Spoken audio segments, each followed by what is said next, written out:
छत्तीसगढ़ की राजधानी रायपुर के कमल विहार में मिली युवती की लाश की गुत्थी को पुलिस ने आखिरकार सुलझा लिया है। मामले में पुलिस ने एक आरोपी को गिरफ्तार किया है। क्या है ये पूरा मामला, देखिए इस रिपोर्ट में।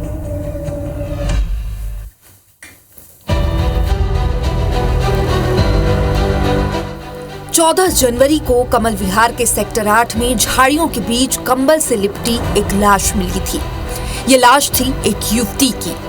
पुलिस ने जांच की तो पता चला कि युवती रायपुर के कोटा इलाके की रहने वाली है और घर से बिना बताए कहीं चली गई थी। जिसके बाद कोटा से लेकर कमल विहार तक के सभी सीसीटीवी कैमरों की फुटेज खंगाली गई, जिसमें 13 जनवरी को युवती शाम को 7:15 में रेलवे स्टेशन के पास ई रिक्शा में जाते हुए दिखाई दी। ई रिक्शा में वो लालपुर तक गई और दोबारा वापस 9 बजे रेलवे स्टेशन पहुंची। इसके बाद 14 जनवरी को रात करीब 1:55 में युवती एक सफेद रंग की कार में जाती हुई दिखी और इसी से पुलिस को अहम सुराग मिला।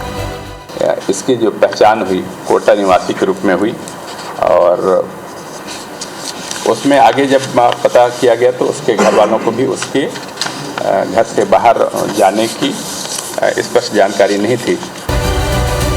कार के नंबर से उस कार को स्पॉट किया गया जो फाफाडी के पास दिखी। उसके बाद कार मालिक ब्रिजेश ओझा को पुलिस ने कुम्हारी टोल प्लाजा से हिरासत में लिया।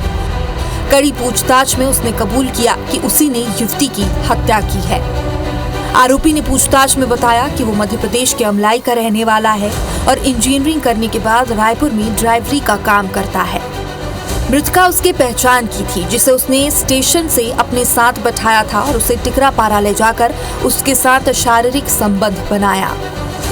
युवती आरोपी की पत्नी को जानती थी, कहीं वो उसकी पत्नी को सब बता ना दे। इसी के डर से आरोपी ने गला दबाकर युवती की हत्या कर दी और लाश को कमल विहार में फेंक दिया। इतना ही नहीं, आरोपी ने बताया कि दूसरे दिन सुबह दोबारा अपनी बाइक से वो कमल विहार गया और लाश को देखकर घर वापस आ गया। मृतका के द्वारा आरोपी को बताया गया कि इस बारे में वो आरोपी की पत्नी को अवगत कराया जाएगा, बता दिया जाएगा।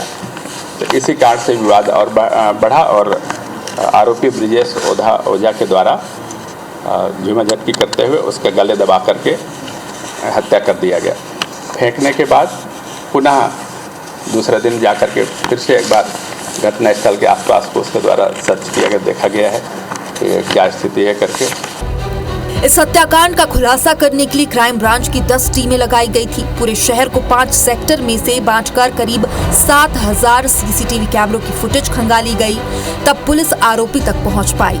इस खुलासे में लगे पुलिसकर्मियों को एसएसपी ने 10,000 रुपए का इनाम देने की घोषणा भी की है।